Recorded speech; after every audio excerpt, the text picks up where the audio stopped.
Okay, so just tiny little tips about loading the kiln, because people have asked me about getting the pots so close to each other.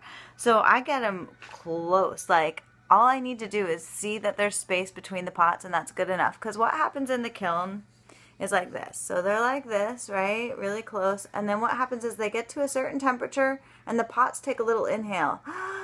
And they get just a tiny bit bigger, so they need a tiny bit of space in between them. So like, let's say you put them in there and they're touching, they are going to shrink eventually.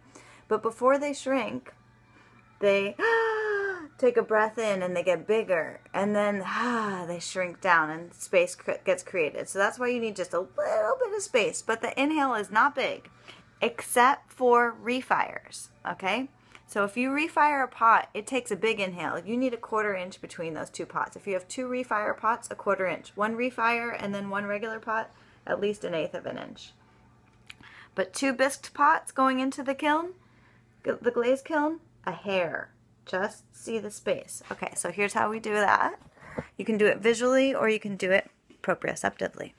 So here we go. I'm going down into the kiln. Here's why I need my videographer. Okay, so here's my pots in here, and I'm going to go, let me see, can you see this? No, let me go over here.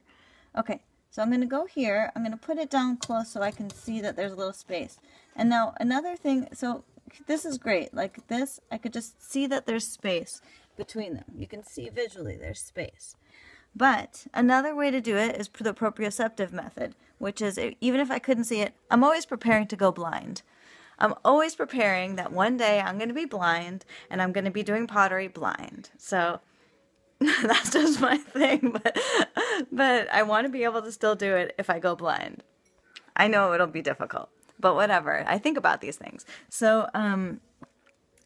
So that way, I go ahead and I touch both pots, right? I go in, there, now it's touching, it's nestled in, and then I'm going to pull it back. And once it's pulled back, then I know it's not touching anymore if I pulled it back. And then sometimes I'll just tip it to make sure there's some space there.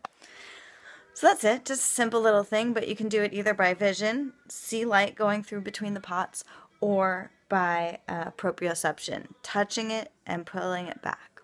You probably knew that already.